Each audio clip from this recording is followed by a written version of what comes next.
part of the service that we're doing on these weekly chapel services, the reason why the bishop has decided to call this service Old Saints for New Days is an invitation, as I think that there always is an invitation when it comes to the saints, for us to examine the lives of our forebears, to glean from their lives something that might speak to us in these days and in these present times. Today we are celebrating and remembering Bernard, abbot of the monastery at Clairvaux, whose feast day is actually August 20th, a little later on this week. Bernard was born in 1090, and by the time he was 23, he had become enrolled in a Benedictine monastery at Citeaux. So he was still pretty young, and that was not he was born into nobility, and so his decision to enter a monastery was not well loved of his family. But in the course of his tenure as a Benedictine monk, he was able to convince 4 of his brothers and his father to join him in his network of monasteries. He was very early on in the tradition that we now call the Cistercians, who are basically like Benedictines who are super serious Benedictines, right? Who take the rule of Benedict in a very literal kind of a fashion. What this meant in Bernard's time was that he ended up being more devoted to prayer and more devoted to the physical labor that Benedict played in his rule early on, more devoted than Benedictines at his time would come to be. Under the guidance of Bernard, and ultimately the Cistercians would change from the black habit that Benedictines wore to wear a white habit and a white scapular to set themselves apart, a distinction that still continues until this day. Bernard followed a rule of life, Benedict's rule of life, and he followed it to the letter. And in the service of that rule of life, he carved out for himself time to think and to write on the weighty matters of the church and the world.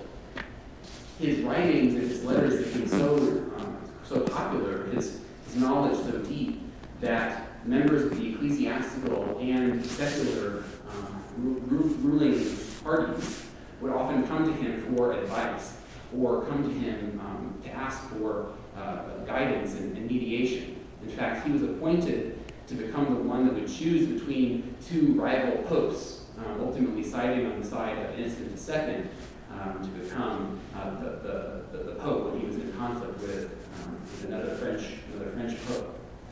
So he was well known and well beloved for his mind, and he weighed in on theological arguments in addition to secular matters as well.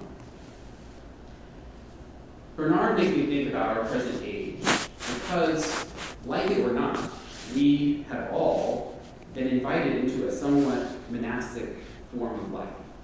We have all been invited into a time of isolation.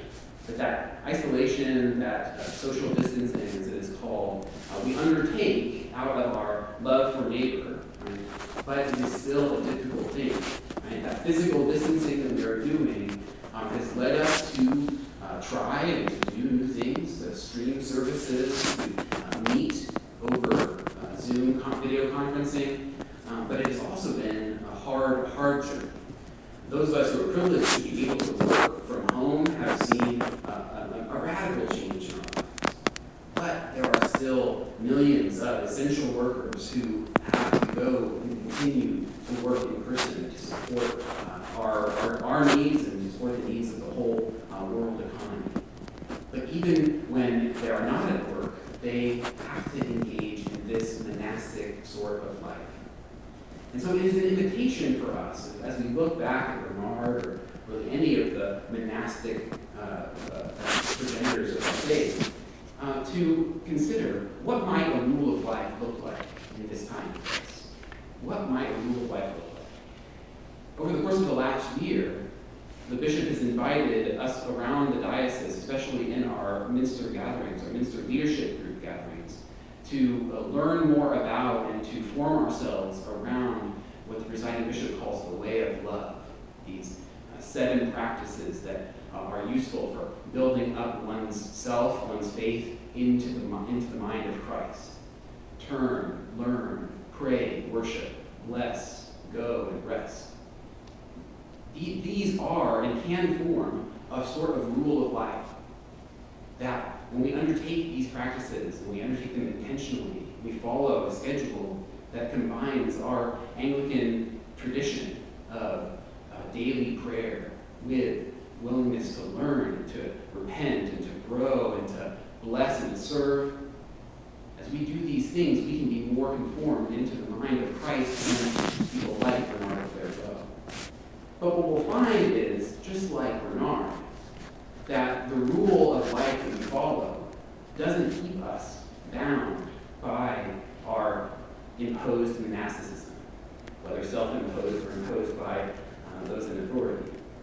When we deeply engage in an understanding of and a willingness to be in a relationship with Christ, we find that we are always compelled by that Christ to move outward. For Bernard, that move outward turned into letters to kings and to popes. It turned into treatises on books of the Bible and on theological matters way to his time.